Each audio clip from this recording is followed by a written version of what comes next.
to have another question on the board. This is in Parashah Vayera.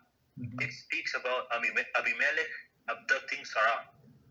And afterwards, Hashem warned Avimelech and Avraham, and Avimelech.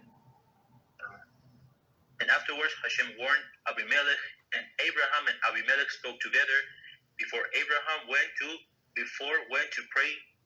Okay. Spoke together before Abraham went to pray for them, so that their bodily orifices would be opened again. Okay.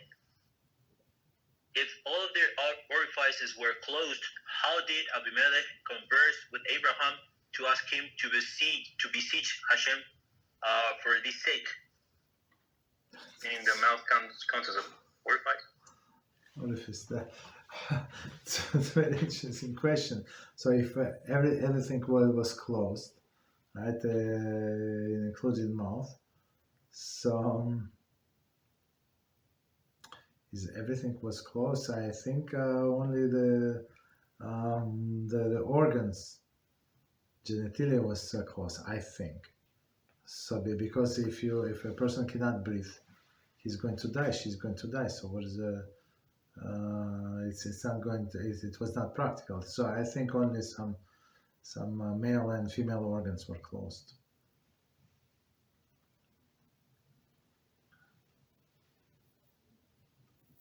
And from this incident, actually, what we learned, the most important, that even though he was he was not such a good person, but he asked forgiveness from Abraham, and Abraham prayed.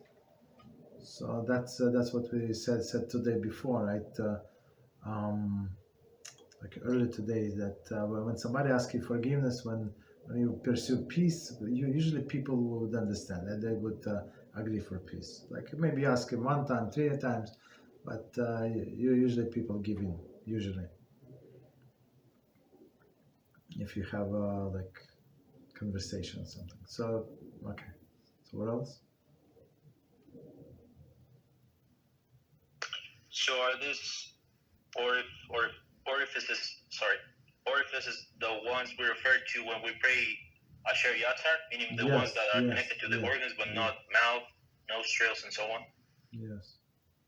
No, but in that case, no, it's actually so if it's actually said in Asher Yatzar, if Hashem is going to close all the openings, right? So meaning openings like nose and mouth. If Hashem is going to close, the person is going to die, right?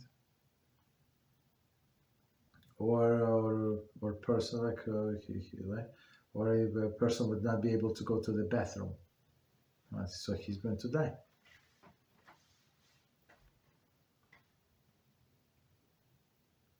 Thank you, Rabbi. You're welcome.